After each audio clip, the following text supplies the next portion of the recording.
Okay, तो C+1 is equal to C proof करने के लिए हमने दो सेट्स लिए, उनकी कार्डिनैलिटी डिफ़ाइन करवाई। डी की कार्डिनैलिटी आपको पता है सी होगी और इस ई की कार्डिनैलिटी 1 होगी। अब कैंटर शॉर्टर बर्नस्टाइन थ्योरम जो हमने लास्ट टाइम यूज़ किया था कि अगर दो सेट्स ऐसे हों कि एक जो है अनकाउंटेबल जैसे है, ठीक है, उसका एक सबसेट आप ले लें, तो वो जो सबसेट होगा उसकी कार्डिनैलिटी ज़ाहिरी बात है उस अनकाउंटेबल वाले से लेस और इक्वल ही रहेगी, ठीक है। और दोनों चूँकि ये दोनों जो डी और ई हैं ये दोनों इस अनकाउंटेबल सेट के सबसेट्स हैं, तो जो इनका यूनियन होगा वो भी इन्हीं उसी अनकाउंटेबल और इस छोटे वाले सेट के बीच में ही लाई कर रहा होगा, ठीक है। ये एक बिल्कुल अंडरस्टूड सी चीज़ है।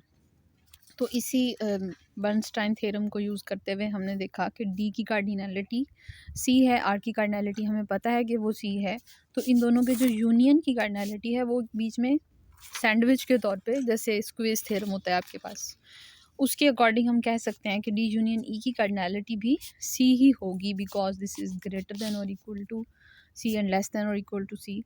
तो इस तरह से ये इक्वालिटी होल्ड कर जाएगी। सो यूनियन की कार्डिनैलिटी हमें पता चल गया कि वो सी है।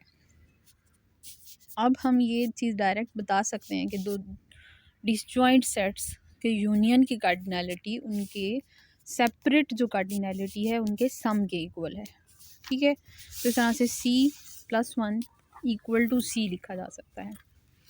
इस तरह की एक छोटी सी एग्जांपल और है, show that C+L(F)(0) is equal to C, यानी एक अनकाउंटेबल सेट में अगर आप काउंटेबल सेट उसका ऐड करवा लेते हो, यूनियन ले लेते हो, तब भी वो अनकाउंटेबल ही रहेगा, उसकी काउंटेबिलिटी नहीं होल्ड कर देगी, ठीक है। एक बड़ी चीज़ में अगर आपने एक छोटी चीज़ ऐड कर भी ली है तो कोई फ़र्क नहीं पड़ेगा, उसने बड़ा ही रहना है। तो इसको शो करने के लिए हमने दो सेट्स ले लिए। अब एक आपने काउंटेबल चूज़ करना है और एक अनकाउंटेबल चूज़ करना है, हमेशा स्टेटमेंट के अकॉर्डिंग आपने प्रूव करना होगा। तो सी और L(F)(0) के अकॉर्डिंग मैंने दो सेट ले लिए। क्यू आप जानते हो कि ये काउंटेबल होता है, तो L(F)(0) के लिए हमने इसको रख लिया, और क्यू प्राइम जो कि इरेशनल नंबर्स होते हैं वो अनकाउंटेबल होते हैं, तो हमने ये क्यू प्राइम ले लिया है, ठीक है। इनका ऑर्डर डिफाइन करवा दिया है। नाउ क्लियरली ये दोनों डिसजॉइंट सेट्स हैं, इनमें कुछ भी कॉमन नहीं होगा। अगेन हमने वही कैंटर शॉर्टर बर्नस्टाइन थ्योरम लगाते हुए इसको स्क्वीज़ करवा दिया सी और सी के बीच में, तो इनके यूनियन की कार्डिनैलिटी सी हो गई है। वैसे भी अगर आप देखें कि क्यू यूनियन क्यू प्राइम जब हम करते हैं तो वो आर आता है और आर की कार्डिनैलिटी सी ही होती है। तो हम इन दोनों की कार्डिनैलिटीज़ को सेपरेटली ऐड करके सी के इक्वल लिख सकते हैं, तो ये L(F)(0) plus C is equal to C show हो जाता है। इस तरह C+N is equal to C, it means कि इसमें आपको एक काउंटेबल एक अनकाउंटेबल लेना है सी के अकॉर्डिंग, और एक फाइनाइट सेट लेना है। वो काउंटेबल तो होगा लेकिन फाइनाइट भी होना चाहिए, इनफाइनाइट नहीं होना चाहिए, बिकॉज एन के अकॉर्डिंग आपको सेट चूज़ करना है। सो C+N इज़ इक्वल टू सी करने के लिए एक uncountable set infinite many points वाला 0 to 1 ले लिया ओपन सेट, और एक आपने ई रख लिया है 1 2 3 अप टिल ऑन, ये नेचुरल नंबर्स का सेट है और ये एन तक है, ठीक है, यानी कि ये नेचुरल नंबर का सबसेट है। इसको हमने ई से रिप्रेजेंट करवा दिया है। अब इस सी डी की कार्डिनैलिटी सी है because this is uncountable infinite many points containing, और ई की कार्डिनैलिटी जो है वो एन है। नाउ क्लियरली ये दोनों डिसजॉइंट है बिकॉज ये एक ओपन इंटरवल है 0 से 1 तक का, और ये 1 से स्टार्ट होने वाला सेट है। तो डिसजॉइंट होने की वजह से हमने अगेन इसे सी और सी के बीच में स्क्वेज करवाया है, बिकॉज डी की कार्डिनैलिटी सी होगी, आर की कार्डिनैलिटी भी सी होगी, तो दोनों की यूनियन की जो कार्डिनैलिटी है वो भी सी हो जाएगी। अब आप इनको सेपरेट लिख सकते हो प्लस की फॉर्म में, C+N इज़ इक्वल टू सी की फॉर्म जो स्टेटमेंट है वो बनाई जा सकती है। इस तरह से C+C is equal to C means अगर आप एक अनकाउंटेबल सेट लेते हो फिर एक और अनकाउंटेबल सेट, फिर आप उन दोनों को यूनियन करवा देते हैं, इकट्ठा कर लेते हैं, तो जो उसकी कार्डिनैलिटी होगी वो वही इन्फिनिट मैनी होगी, तो उसकी कार्डिनैलिटी को भी हम सी ही कहेंगे। उनकी फीचर क्या था, वो सेट एक दूसरे से बिल्कुल डिफरेंट थे, इससे कोई फ़र्क नहीं पड़ेगा, उसकी कार्डिनैलिटी सी ही रहेगी, ठीक है। इसको शो करवाने के लिए दो सेट्स कौन कौन से चूज़ किए हैं, आप अपनी मर्ज़ी से यहाँ पे ओपन इंटरवल्स भी ले सकते हैं, क्योंकि एक ओपन इंटरवल उसकी कार्डिनैलिटी जो होती है वो सी होती है, इनफाइनाइट सेट होता है। तो बहरहाल जो सॉल्व किया हुआ है उसको भी चूज़ कर सकते हैं, कोई मसला नहीं है। D is equal to R positive means कि सिर्फ पॉजिटिव रियल नंबर्स का सेट ले लिया है, और E equals R negative union zero means आपने ज़ीरो ले लिया और बाकी जितने भी नेगेटिव रियल नंबर्स रह गए थे उनका अलग से एक सेट बना लिया ई। नाउ इट्स क्लियर कि ये दोनों डिसजॉइंट है, इनमें कुछ भी कॉमन नहीं है। अब इनकी कार्डिनैलिटीज़ डिफाइन करवाते हैं।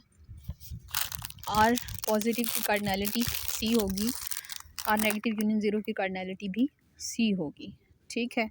फिर इनका हमने अगेन थ्योरम का रेफरेंस देकर ये चीज़ लिख के इसकी कार्डिनैलिटी सी करवा दी है, ठीक है। इट्स वेरी इजी, जिस तरह से पिछले एग्जांपल्स में मैंने समझाया।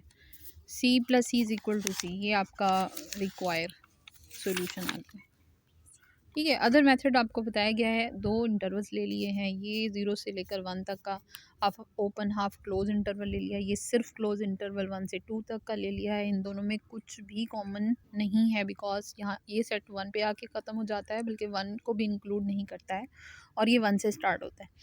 तो इन दोनों की कार्डिनैलिटी सी सी ही होगी, because these are uncountable sets. फिर अगर आप इनका यूनियन करेंगे तो 0 से लेकर 2 तक का एक क्लोज सेट मिल जाएगा, और उसकी कार्डिनैलिटी स्क्विजनेस की वजह से सी हो जाएगी। यहाँ से आप इसको सेपरेट लिख सकते हैं। तो there are so many examples जो आप कोट कर सकते हो, ठीक है। तो इस तरह की छोटी छोटी एक्सरसाइजेस अगर आपके एमसीक्यू उसमें आ जाती हैं, पेपर में आ जाती हैं, शॉर्ट क्वेश्चंस में, या फिर एमसीक्यूज़ में भी आ जाता है कि क्या ये चीज़ इसके इक्वल हो सकती है या नहीं हो सकती, तो आप इस तरह से कोई भी सेट पिक करते हुए इस मेथड को फॉलो करते हुए बता सकते हो कि ये किसके इक्वल होगा, क्या वाकई ये इस तरह से इक्वालिटी होल्ड कर भी सकती है कि नहीं कर सकती है, ठीक है। आप ये खुद से चेक कर सकते हैं। अगर इसमें कोई कन्फ्यूजन हो तो अगेन मुझसे पूछ लीजिएगा। ये थ्योरम फ़िलहाल मैं स्किप कर रही हूँ,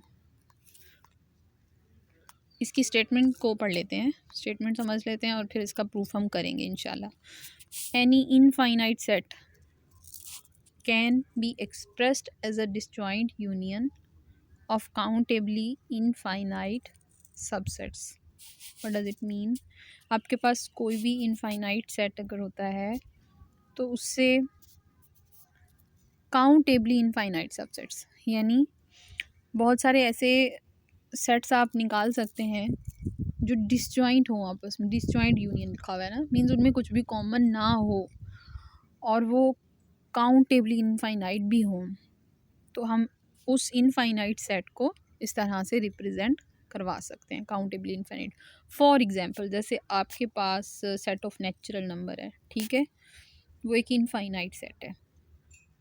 अब उस इनफाइनाइट सेट के मैं मज़ीद बहुत सारे सबसेट्स ऐसे बना सकती हूँ इनफाइनाइट, जो कि काउंटेबल होंगे। वैसे अनकाउंटेबल होता है तो उसका हर सबसेट भी काउंटेबल होगा, और वो आपस में डिसजॉइंट भी होंगे, तो मैं एन को उनके यूनियन में रिप्रेजेंट कर सकती हूँ।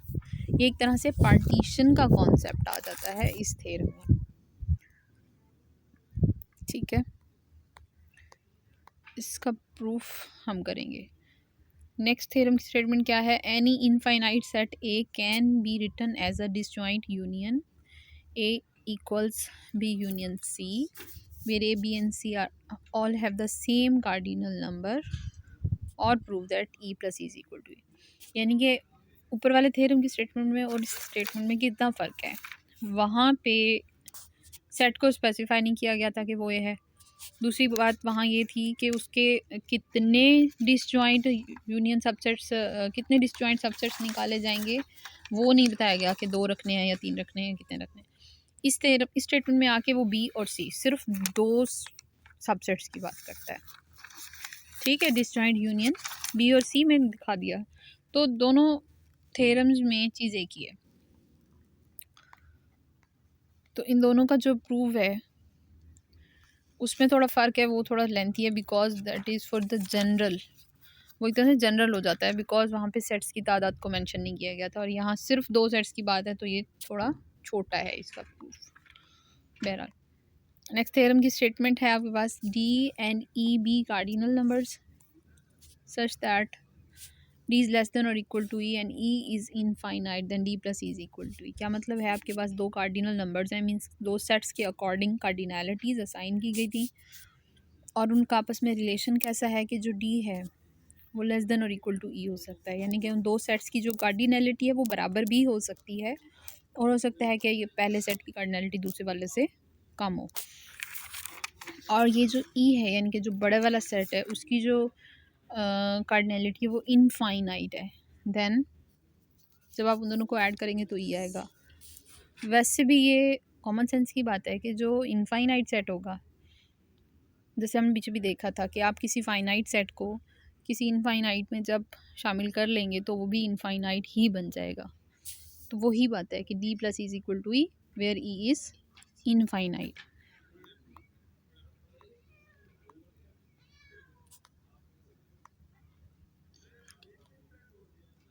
हम किया चीटिंग से उसके क्या नंबर देंगे? ओके, इस थ्योरम का जो प्रूफ है वो इस तरह से हम करेंगे कि एक बात तो हम ऑब्वियसली कह सकते हैं, ये ई कार्डिनैलिटी एक सेट के अकॉर्डिंग है, डी प्लस ई ये उन दो सेट्स का यूनियन किया गया है, ठीक है। तो क्या हम कह सकते हैं कि वो जो यूनियन वाला सेट है वो बड़ा होगा इस सिंगल वाले से? हो सकता है इक्वालिटी भी हो लेकिन बड़ा भी हो सकता है। सो ऑब्वियसली हम ये बात लिख सकते हैं कि E cardinality is less than or equal to the cardinality D plus E, ठीक है।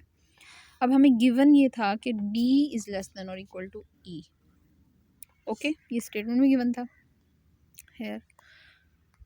अब मैंने क्या किया है, ई को दोनों तरफ ऐड कर दिया, कार्डिनैलिटी ऐड कर दिया है, D plus E is less than equal to E plus E. ऊपर हमने थ्योरम देखा था कि कोई भी इनफाइनाइट सेट होगा वो दो डिसजॉइंट सेट्स के यूनियन में लिखा जा सकता है, ठीक है। और अगर वो एक ही सेट के दो सबसेट्स हैं जिनको आप यूनियन में लिख रहे हो तो उनकी जो कार्डिनैलिटी होगी वो जब ऐड होगी तो वापस उसी सेट की कार्डिनैलिटी बनाएगी, ठीक है। E plus E is equal to E वाली चीज़ हमने अभी ऊपर देखी थी। तो ये जो ई प्लस ई बन गया है इसको मैं सिर्फ ई लिख सकती हूँ। तो अब D plus E is less than equal to E हो गया, ठीक है। ऊपर हमने 1 एक बनाई थी, E is less than or equal to D plus E, और 2 में हमने कहा D plus E is less than equal to E. तो ये एक जो सेट है आपके पास रिलेशन कार्डिनल नंबर्स के ऊपर, आपको पार्शली ऑर्डर्ड की एग्जाम वो याद होगी डेफिनेशन। पार्शली ऑर्डर्ड सेट्स किस तरह से होते हैं कि उनमें एक प्रॉपर्टी होती है जिसको हम कहते हैं एंटी सिमेट्रिक प्रॉपर्टी। एक तो सिमेट्रिक प्रॉपर्टी होती है ना कि एक रिलेशन जो भी कोई रिलेशन है, जैसे ए और बी के बीच में रिलेशन है तो बी और ए के बीच में भी वही रिलेशन होगा, ठीक है। ये सिमेट्रिक प्रॉपर्टी होती है। इस तरह से हमने एक एंटी सिमेट्रिक प्रॉपर्टी भी देखी थी कि अगर ए और बी, ए का रिलेशन बी के साथ है और बी का रिलेशन ए के साथ है तो लाजमी वो दोनों इक्वल होंगे, ठीक है। जैसे नंबर्स में होता है, अगर मैं कहूँ 1 less than equal to 2, 2 less than equal to 1, so 1 is equal to 2, यानी कि नंबर्स मुझे इक्वल रखने पड़ेंगे ना। अगर मैं कहूँ 3 से लेस है फिर उनकी जगह बदल दूँ तो वो बराबर ही रहेंगे। इक्वालिटी ही एक ऐसी चीज़ है जो इस रिलेशन को पूरा कर सकती है। तो ये एंटी सिमेट्रिक प्रॉपर्टी की वजह से हम कह सकते हैं कि अगर डी प्लस ई से लेस है और ई जो है वो डी प्लस ई से लेस है तो दोनों इक्वल है, ठीक है। 1 और 2 से हमने ये बात लिख दी है। सबसेट्स में भी ये बात होती है, अगर एक सेट दूसरे का सबसेट हो और दूसरे वाला पहले का सबसेट हो तो वो दोनों एट द एंड इक्वल ही होते हैं। तो ये वही चीज़ है। So hence proved.